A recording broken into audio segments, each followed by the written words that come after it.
যেই মাত্র সে ওই সাইট থেকে ভিডিও পেত সাথে সাথে সব বন্ধুদের পাঠিয়ে দিত। সবাই অবাক হয়ে গেল, এই ছেলেটা তো মারা গেছে, তাহলে ভিডিও কে পাঠালো?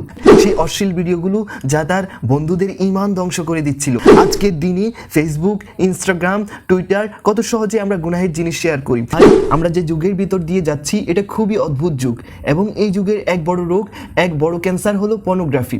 আর অ্যাডিকশন হচ্ছে সেই অভ্যাস যেটা আমরা চাইলেও ছাড়তে পারি না। সৌদি আরবের ঘটনা। একটা ছেলে ছিল, কিছু বছর আগের কথা, তখন ভিন্ন ভিন্ন যে প্রন সাইটগুলো ছিল সেগুলো সাবস্ক্রিপশন নিত, মানে তোমাকে পেড সাবস্ক্রিপশন নিতে হতো। তারপর তারা ইমেলের মাধ্যমে ভিডিও কন্টেন্ট পাঠাতো। ওই ছেলেটা সেই সাবস্ক্রিপশন কিনে নিল, তারপর সে তার বন্ধুদের ফরওয়ার্ড করতে লাগলো। বন্ধুরা বলল, বাহ, দারুণ জিনিস এনেছিস, কোথা থেকে পেলি, কিভাবে করছিস? ছেলেটা বলল, আমি পেইড সাবস্ক্রিপশন নিয়েছি, তোমরা চাইলে আমি তোমাদেরও প্রতি সপ্তাহে পাঠিয়ে দিতে পারি। সে কি করলো জানো? অটো স্কেডিউল সেট করে দিল। যেই মাত্র সে ওই সাইট থেকে ভিডিও পেত সাথে সাথে সব বন্ধুদের পাঠিয়ে দিত। যাদের ইমেল সে একত্র করেছিল সবাইকে পাঠানোর জন্য লিস্ট বানিয়েছিল। এভাবে অটো ফরওয়ার্ড সেট আপ করে দিল। দিন যেতে লাগলো। বন্ধুরা বলতো, তুই তো চিতা, অনেক মজা দিচ্ছিস, আল্লাহ মাফ করুন। গুনাহের মধ্যেও আল্লাহ কিছু আনন্দ রেখেছেন, যার কারণে মানুষ তার দিকে ঝুঁকে যায়। কিন্তু কিছুদিন পর হঠাৎ করেই ছেলেটার মৃত্যু হয়ে গেল। বন্ধুরা খুব কষ্ট পেল। মসজিদে জানাজা হলো, কবর দেয়া হলো। সবাই বলল, ইন্না লিল্লাহি ওয়া ইন্না ইলাইহি রাজিউন। কিন্তু এখনো এক সপ্তাহ পার হয়নি, তার বন্ধুদের কাছে আবার ইমেল আসতে শুরু করলো, ঠিক সেই ভিডিওগুলো সহ। সবাই অবাক হয়ে গেল, এই ছেলেটা তো মারা গেছে, তাহলে ভিডিও কে পাঠালো? তারপর কেউ বলল, ও তো অটো স্কেডিউল দিয়ে রেখেছিল, তাই এখনো ইমেল যাচ্ছে।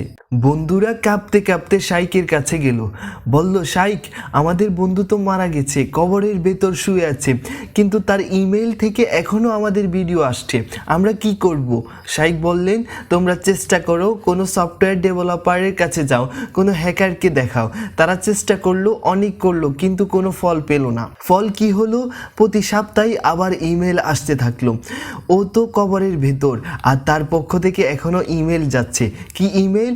সেই অশ্লীল ভিডিওগুলো যা তার বন্ধুদের ঈমান ধ্বংস করে দিচ্ছিল। শুরুতে সবাই বলল, না, আমরা বয়কট করব, এগুলো দেখব না। কিন্তু কিছুদিন পর তারা ভুলে গেল যে সে মারা গেছে। আবার তারা ভিডিওগুলো দেখা শুরু করলো, আর সে কবরের ভেতর থেকেও কি কামাই করতে থাকলো আল্লাহই ভালো জানেন। ভাই, আমি নিজেও সেই জাহেলিয়াতের সময়গুলো মনে করি। আমরা কোনো গান, কোনো মুভি, কোনো বাজে জিনিস দেখলেই সাথে সাথে বন্ধুদের সাথে শেয়ার করতাম, লিঙ্ক পাঠাতাম, ভিডিও পাঠাতাম, এই দেখো, এটা চেক করো। আমরা বুঝতাম না যে হয়তো আমি এখন মসজিদে আছি, ইবাদত করছি, কিন্তু আমার বন্ধুরা যদি সেই বাজে জিনিস দেখে তবে গুনাহ আমার আমল নামায় লেখা হচ্ছে। আমি যদি ঘুমাই তবুও তারা দেখছে, আর গুনাহ আমার নামেই লেখা হচ্ছে। আমি যদি মরে যাই তবুও তারা যদি দেখে, গুনাহ আমার কবর পর্যন্ত পৌঁছে যাচ্ছে। আজকের দিনে ফেসবুক, ইনস্টাগ্রাম, টুইটার কত সহজে আমরা গুনাহের জিনিস শেয়ার করি। ভেবে দেখি না যে এই শেয়ারের কারণে ফেরেশতারা আমার গুনাহের বই লিখেই যাচ্ছে। একইভাবে ভালো কাজের ক্ষেত্রেও ফেরেশতারা লিখছে। ধরো কেউ একটা হাদিস নিজের ফেসবুকে শেয়ার করলো, তার 500 বন্ধু আছে, কারো 1000 বন্ধু আছে। ওই 1000 জনের মধ্যে যদি 300 জন সেটা পড়ে, আর তাদের মধ্যে মাত্র 50 জনও যদি আমল করে, সুবহানাল্লাহ, ওই 50 জনের সওয়াব তার আমল নামায় লেখা হবে। ভাই, আমরা যে যুগের ভিতর দিয়ে যাচ্ছি এটা খুবই অদ্ভুত যুগ, এবং এই যুগের এক বড় রোগ, এক বড় ক্যান্সার হলো পর্নোগ্রাফি। এটা কেমন এক মহামারী যা উম্মাকে ধ্বংস করে দিচ্ছে। আমি আপনাদের কিছু স্ট্যাটিস্টিক বলবো যাতে বোঝা যায় কিভাবে এটা আমাদের উম্মাহকে ধ্বংস করছে। কিন্তু মনে রেখো, যত বেশি জানবে তত বেশি বাঁচবে। তুমি যদি এই ফিতনার ব্যাপারে জানো, বুঝো, তাহলে এর বিরুদ্ধে দাঁড়ানোর ক্ষমতা তোমার ভেতরে তৈরি হবে। যদি মানুষ চোখ বুজে বসে থাকে, ভাবে না এটা তেমন বড় ইস্যু নয়, কোনো সমস্যা নয়, তাহলে কি হয়? সে কখনো এই ফিতনার ভয়াবহতা বুঝতে পারবে না, এর আসল সমস্যা ধরতেই পারে না। তাই আমরা আজ ইনশাআল্লাহ এই ফিতনা সম্পর্কে জানব, যাতে আমরা নিজেরা বাঁচতে পারি আর আমাদের চারপাশের মানুষদেরও রক্ষা করতে পারি। চলো এবার আসি অ্যাডিকশন বা আসক্তি নিয়ে। অ্যাডিকশন মানে কি? উর্দুতে বলা হয় কোনো কিছুর এমন অভ্যাস হয়ে যাওয়া যেটা বাইরের কোনো প্রভাবের কারণে গেঁথে যায় আমাদের ভেতরে। আর অ্যাডিকশন হচ্ছে সেই অভ্যাস যেটা আমরা চাইলেও ছাড়তে পারি না, অর্থাৎ এমন কিছুর জন্য তৃষ্ণা আকাঙ্ক্ষা যার আসলে আমাদের প্রয়োজনই নেই, যেটা একদমই অপ্রয়োজনীয়, কিন্তু তারপরে আমরা সেটার দিকেই ছুটে যাই। এটাই হলো আসক্তি। হ্যাবিট, অভ্যাস আর অ্যাডিকশন, আসক্তি, এই দুটির মাঝে পার্থক্য আছে। আসক্তি হচ্ছে এমন কিছুর জন্য তৃষ্ণা, এমন কিছুর জন্য লালসা যা হয়তো ক্ষতিকর অথবা তোমার একেবারেই প্রয়োজন নেই, তারপরেও তুমি সেটা চাইছো, তার পিছনে দৌড়াচ্ছ। মনে রেখো, আসক্তি সম্পর্কে একটা নীতি আছে। কোনো জিনিসের আসক্তি একবার মস্তিষ্কে বসে গেলে তা সারা জীবন থেকে যায়, কিন্তু আলহামদুলিল্লাহ আমরা চাইলে একে দুর্বল করতে পারি। আসক্তি মস্তিষ্কে থেকে যায়, কিন্তু যদি ভালো অভ্যাস, পজিটিভ হ্যাবিটসকে আমরা এতটা শক্তিশালী করে তুলি, তাহলে খারাপ আসক্তি ধীরে ধীরে দুর্বল হয়ে যায়। এমনকি এত দুর্বল হতে পারে যে আমাদের অবচেতন মন থেকেও পিছনে সরে যায়। অন্যদিকে যদি আমরা ইতিবাচক অভ্যাসকে ক্রমশ শক্তিশালী করি, তাহলে মানুষ আর নেতিবাচক অভ্যাসের দিকে ফিরবেই না ইনশাআল্লাহ। আমি পরে একটা উদাহরণ দেব।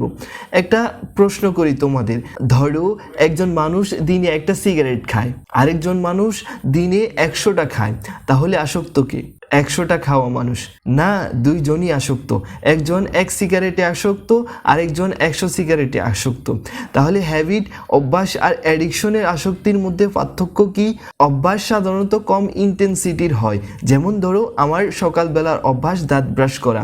আমি খুব ঘুম থেকে উঠে ওয়াশরুমে গেলাম, স্বাভাবিকভাবেই টুথব্রাশ হাতে নিলাম, পেস্ট লাগালাম আর ব্রাশ করতে শুরু করলাম। এটা এক ধরনের হ্যাবিট, মানে অভ্যাস। কিন্তু যদি কখনো এমন হয় যে তুমি ইমার্জেন্সিতে উঠেছো, তাড়াহুড়ো করে বের হয়েছো, গাড়িতে উঠে অফিসের পথে রওনা দিয়েছো, হঠাৎ মনে পড়লো আরে আমি তো আজ ব্রাশই করিনি, এখন কি তুমি আবার বাড়ি ফিরে যাবে ওয়াশরুমে ঢুকে ব্রাশ করতে? না, ঠিক আছে, অভ্যাসটা কম ইন্টেন্সিটির ছিল। তুমি বলবে চলো আজকেই না হয় বাদ গেল, আমার কাজ চলবে। কিন্তু ধরো যদি মোবাইলটা ভুলে যাও, বাড়িতে আর অফিসের পথে বেরিয়ে পড়ো, তাহলে কি ফিরবে না?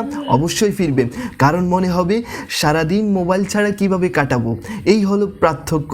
অভ্যাস সাধারণত কম ইন্টেন্সিটির হয়, এগুলো ভালোও হতে পারে আবার খারাপও হতে পারে। কিন্তু আসক্তি, অ্যাডিকশন হচ্ছে যেখানে তোমার ভিতর প্রবল আকর্ষণ তৈরি হয় এবং তুমি সেটার ছাড়া থাকতে পারো না। একদিন দাঁত না মেজে কাটিয়ে দিতে পারবে, কিন্তু যার প্রতি তুমি আসক্ত তার ছাড়া একদিন কাটানো তোমার জন্য কষ্টকর হবে। আর মনে রেখো, খারাপ অভ্যাস তৈরি হতে খুব সহজ, কিন্তু সেটা ছাড়তে সময় লাগে অনেক বেশি।